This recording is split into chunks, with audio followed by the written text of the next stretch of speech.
Hello, आज आम्ही fish मार्केटला आलोय कारण पाऊस चालू झाला, त्याच्यानंतर मासेमारी बंद होते. मग श्रावण लागला, मग गणपती बाप्पा आले, त्याच्यामुळे मासे काही आणलेच नव्हते आणि आता खूप महिन्यानंतर आम्ही मासे आणायला आलोय. मस्त वेगवेगळ्या प्रकारचे मार्केटमध्ये मासे आलेले आहेत.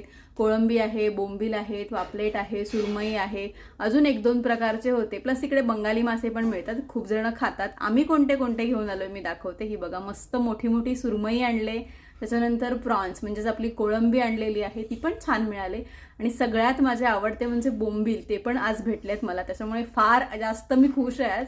आणि छान बेसिक मॅरिनेशन करून घेते. आलं, लसूण, कोथिंबीर, मिरचीची पेस्ट आहे, त्याच्यानंतर तिखट, मीठ, हळद, कोकम असं सगळं छान लावून मी तासभर त्याला मुरवलं आणि मग रवा आणि तांदळाचं पीठ लावून कोटिंग केलं आणि छान फ्राय करून घेते. एक मसाला फ्राय पण करते मी.